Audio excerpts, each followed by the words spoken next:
says to the other. But he's been all over the country. He's a truck driver. Right. So he goes, I don't know which is worse. A California No, a New York wise guy or a California kook.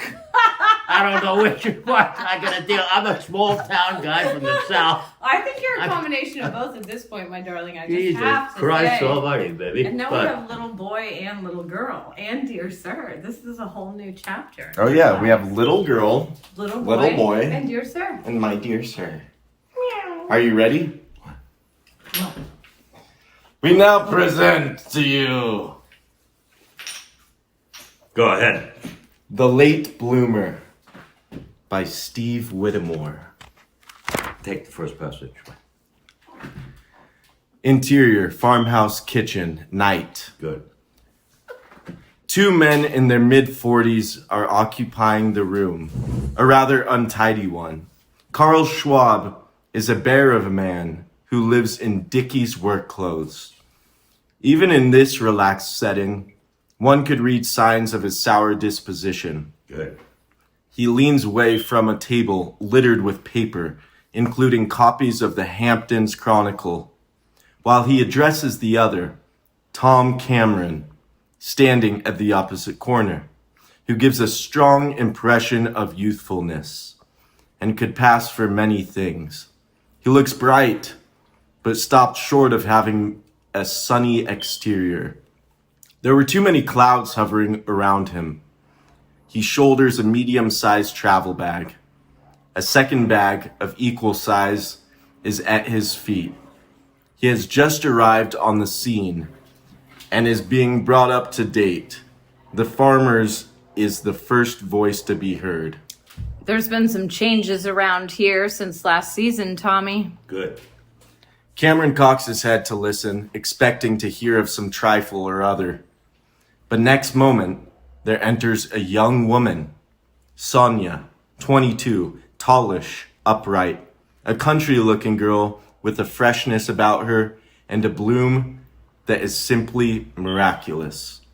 Cameron's face lights up. He smiles with undisguised delight at this walking flower, then says the first thing that comes to his mind. What a beautiful gal. Interior, Sonia's room, night. Sonia is telling of a bike ride she made into town the night before. That's strictly you two. I was riding fast, like a wild woman. Then I fell off. Now I have this great bruise on my leg. I know something about bruises. Falling is one of my specialties. Maybe I should have a look. You won't think I'm beautiful anymore. You don't have to worry about that. Take it. She rewards him with a radiant smile. The sound of corn picking is heard. Then Cameron is seen emerging just ahead of Schwab, You're Schwab. the two holding aloft bushels of corn, which they dump into a cart on the dirt road. You got lost again, Tommy. I did get lost. For about 5 minutes. Seconds, I should say. But I still came out of the field with a bushel full of corn before you did. And what do you say to that? Keep picking. Interior, Cameron's room, night. Cameron, seated on a quite ordinary chair, is reading a book when an excited succession of tappings is heard. They convey a breathless sense of urgency and have infinite charm for Cameron. He leaps up for joy and goes to the door, and there stands Sonia. Hello, Thomas. Hello, Sonia. I'm not bothering you, am I? You can never bother me. She enters the room. I know you're working on something. Working? Oh, you mean this? And with a gesture of the arms, he points to a scattering of handwritten pages on the bed. He proceeds to gather them up and drop them unceremoniously into the wastebasket. Yes. How could you not think that? My dear girl, do you know what a masquerade is? I'm afraid your housemate's been playing one for years. For his whole life, actually. Bewildered more than a bit by this sudden admission, She strolls to the chest of drawers, on top of which sits numerous stacks of cassette tapes. She examines the collection until she finds one that appeals to her and displays it to Cameron. Can we play this one? Certainly. The last two notes from the overture to My Fair Lady are heard, followed by Julie Andrews launching into Wouldn't It Be Loverly? Sonia sings along with it. The song ends. That was great. Thank you. Now you should sing, Thomas. Oh, please, I can't sing. That's not true. Of course you can sing.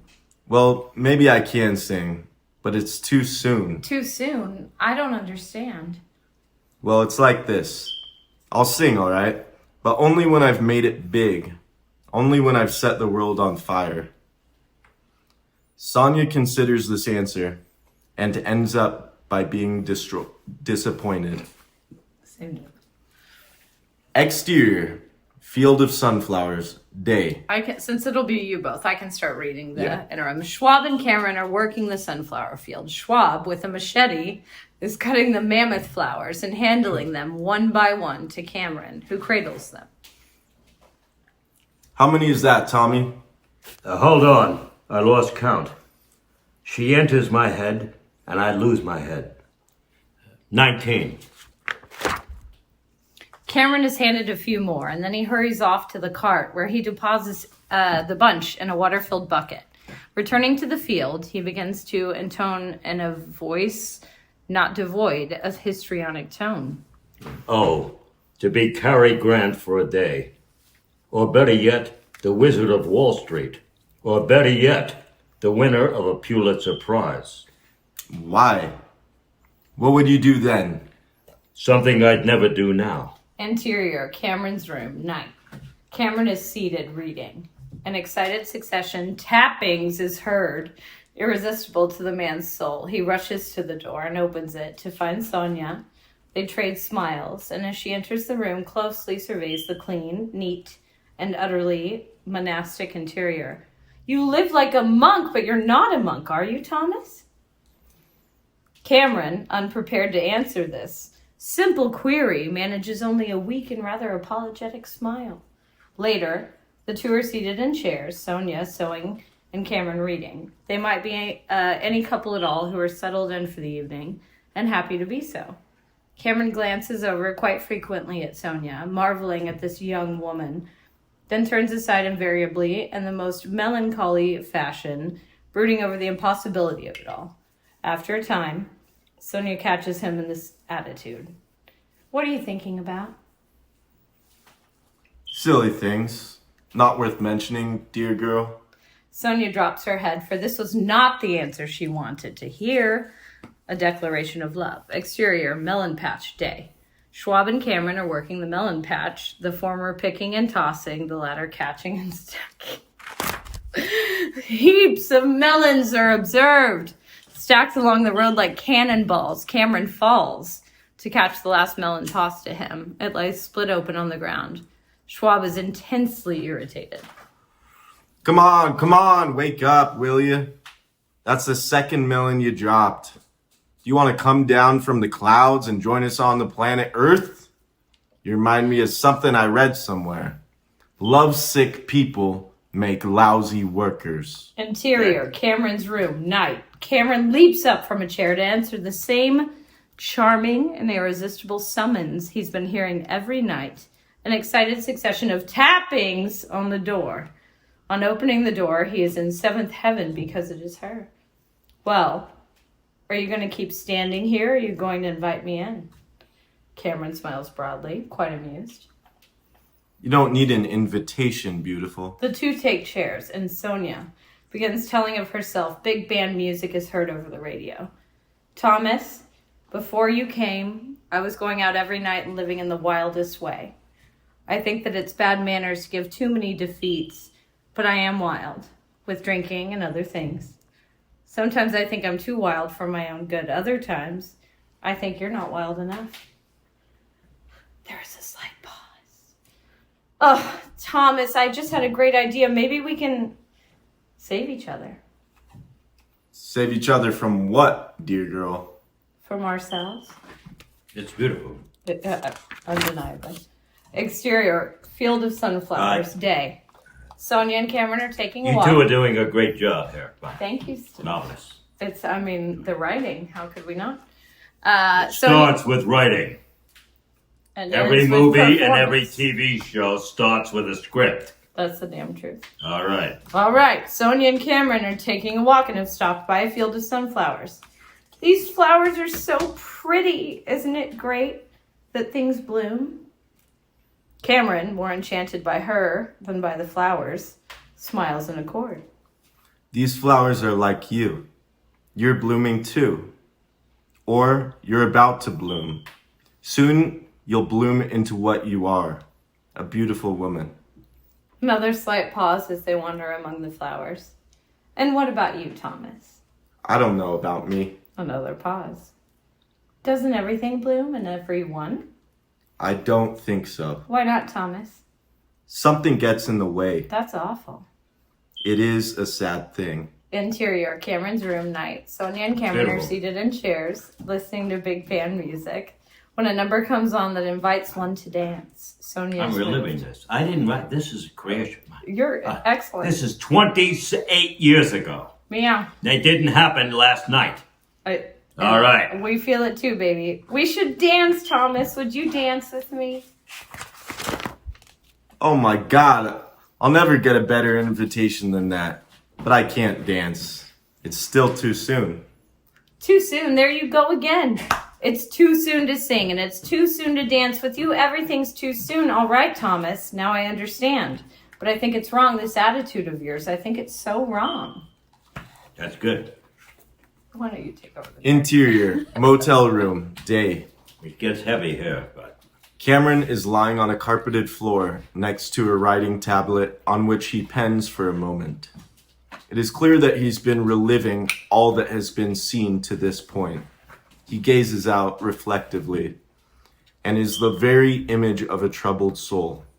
There is heard a knocking on the door at variance, though not unpleasantly so, with the tappings that have been heard till now. He makes an effort to erase all the signs of his suffering, and by the time he opens the door, appears a man like any other.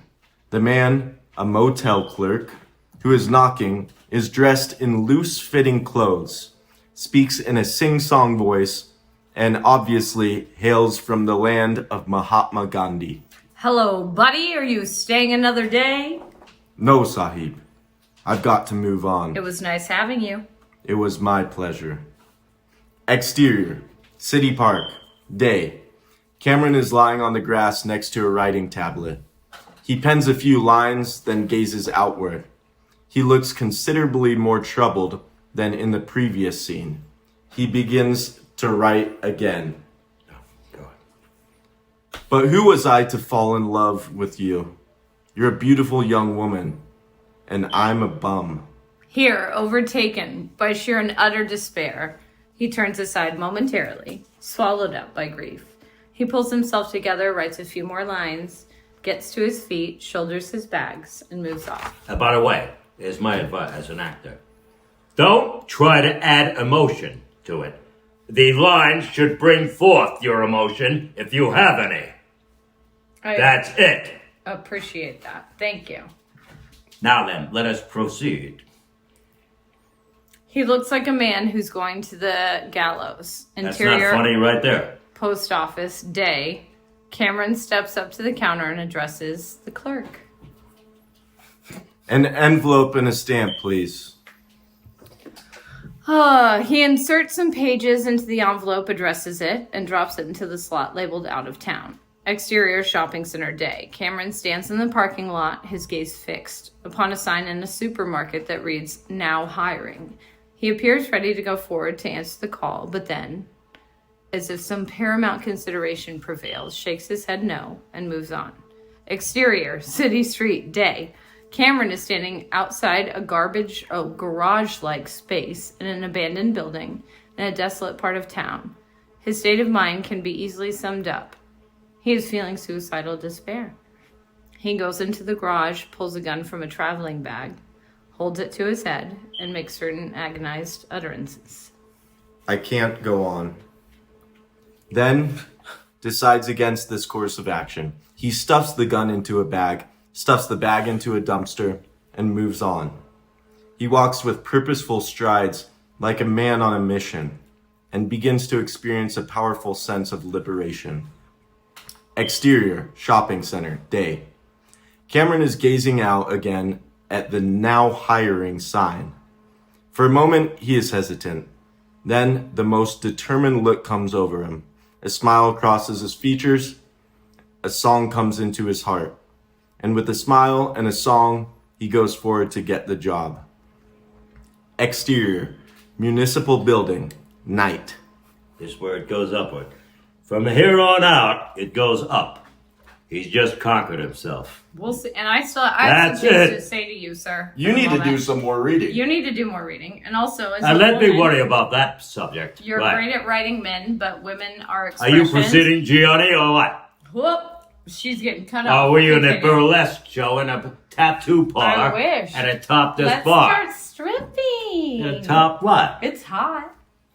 All right, let's proceed here. You're doing a marvelous job, sir. Thank you. Cameron is searching among the shrubs behind a rather tall building. This was right here, by the way. No, I'm sorry. I correct myself. What? Well, when a guy asks, 15% of this actually happened. The other 85% might have happened given the characters in the story. So this happened. Fair. What year? 88. Not here, Las Vegas. The year after I was born. He pulls out a large piece of cardboard, puts it down in between the greenery. He lays down and begins to sing softly. He was nothing less than the feeling of being reborn. True. A man happens by, mid-30s, and makes Cameron realize he's not the only man in the world without a roof over his head. Well, that's the first time this guy's been homeless in his life. He's 37 years old. I don't have to say that. But we know he's grown up in a well-to-do Long Island. Now he's homeless. I He's love all of 37, the- but he's in shape. Yeah. All right. I love all of the instruction in between this. Hey. Very helpful. Frank Sinatra. That's my cardboard you're lying on. You go, baby. Right. You're not up with it. Am I Cameron now? Yeah. Okay. Sorry about that. I had no idea. He begins to hand over the cardboard. No, keep it. I've got something better. He pulls an air mattress from out of his bag and inflates it. This actually happened, but in Vegas. No offense, but I need sleep in the worst way. You're not going to be singing all night, are you? Only to myself. Beautiful. The next morning, Cameron rises at daybreak and is singing softly. With utter gladness in his heart, his fellow camper awakes. So, you go to bed singing and you wake up singing. You must have the world on a string. I do, but don't hold it against me. The two shake hands and Cameron goes off whistling a happy tune. Good. Interior, homeless shelter, day. Hundreds of guys are present, hanging out and shooting the breeze, by all means predominant over all other activities, which include basketball, chess, and reading. Cameron, an anomalous figure in this setting, is generally regarded as an agreeable oddity. He's off to one side cranking out push-ups. You do 900 push-ups before you go to work? I've got to perform, and a performer has to be in shape. Cameron jogs off to a water cooler, singing as he goes, returns, and resumes his exercise regimen. Hey, sunshine, I'm dying to know your secret. You're not dying hard enough. Die and become what you are. That's the secret. I don't really want to die. Then you'll never know. Cameron begins to walk That's off. good dialogue. What are you, some sort of mystic? I'm a man. Cameron walks to where a group of 5 are seated. A heterogeneous crew consisting of a black, a Latino, an Asian, a Caucasian, and a Middle Eastern. Cokes and smokes, gentlemen. Yes! The six are seated on a broad ledge of a tall city building, smoking and drinking cokes. The foot traffic is heavy. Thanks, Tom. My pleasure. Gentlemen, there are certain things in life you can tell at a glance. Good, Gianni. Classic music and classic books. Classic cars and classic movies. Classic woman. They gaze in unison at the passing of a classic beauty, but Cameron's eyes suddenly transferred to the rising of the sun about a neighboring building. Senor! Good. That is good. Thank you. Senor, it's good to see you. But why shouldn't you be out? It's your job to shine, senor. At this remarkable outburst, the five turned to each other with surprised and rather embarrassed glances. Interior supermarket day. Cameron is stocking shelves like a man whose life depended on getting the job done in record time. A female coworker in her 20s happens by. You're always working. Don't you ever take a break? I break now and then when a pretty gal like you comes by. Good, Gianni. When she is gone, Cameron breaks into song. A female customer, very attractive, in her mid-40s, enters the aisle and exclaims at once, "It's so nice to hear someone singing." Men like me sing because of women like you. Seconds later, from the meat department, out pops a man who'd been eyeing Cameron from the first. Out of curiosity mixed with suspicion, he's been unable to fathom how a man of his obvious parts, so cleanly and neatly dressed as he is, could be stocking shelves for $7 an hour. He confronts Cameron. "What are you doing here?" Raising the standards. I'm here to work and to sing. How about you? Exterior. Good job, Gianni. City street. Day. Cameron and his 5 usual companions are at their usual spot drinking soda, smoking cigarettes. The conversation going round takes a turn towards the autobiographical, and Cameron is the last to go. No women, no money, no fun. Tom, where have you been all your life? It's a good speech. Punishing myself Why? for not conquering myself, which is the best reason, gentlemen, for punishing yourself. But no long faces, lads. Those days are over forever, and a new day has dawned. Happiness is chasing after me. The question is, do I stick to my old ways and try to outrun happiness, or do I break new ground and let it catch up to me? Break new ground. Good. Thank you, sir. That's the answer I needed to hear. Interior, supermarket, day. Cameron is working at his usual fast pace when 2 higher-ups come by. The manager has only one thing in mind, to have his own manager hear Cameron, in the midst of mind-boggling exertions, give his invariable response to the most commonplace query. Hi, Tom. How are you today? Marvelous, Jeff. And you? The two turn to each other with amused and surprised glances. A female shopper approaches Cameron, obviously with the intent of gaining directions. Cameron drops his job and, with marvelous animation, throws himself into the job of a tour guide, escorting the woman across the aisles. This, madame, is our international foods aisle. They arrive at their destination. We've come at last, dear, to the peanut butter aisle. He bids the woman the most courteous adieu, then races back to his work site, where he recommences his former efforts while humming and singing. And out pops the guy from the meat department, a limited man who has seen enough and is convinced that Cameron is indulging in something or other. He confronts Cameron. Are you on drugs? Cameron, smiling gently, responds as to a child who asks a preposterous question and begs correction. Drugs are for casual souls, partner, and I'm not a casual soul. How about you? Exterior, city street day.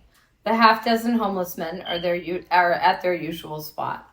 An air of sadness permeates the scene. We're going to miss you. Take us with you, Tom. Take you with me? That's a good one. Where do you think I'm going? On a Caribbean cruise? There's nothing but work ahead, which suits me perfectly. But does it suit you? Embraces follow, and Cameron departs. When he's gone, one of the crew look up, espies the sun, and cries out, "Good job! It's your job to shine, senor." The others smile and in bittersweet agreement. Interior passenger bus day. Cameron is the most marvelous of moods, glances out the window and catches sight of Schwab, seated atop a tractor at the filling stand. He smiles playfully. "Right here, sir?" No. On second thought, I'll get off at the corner. Thank you.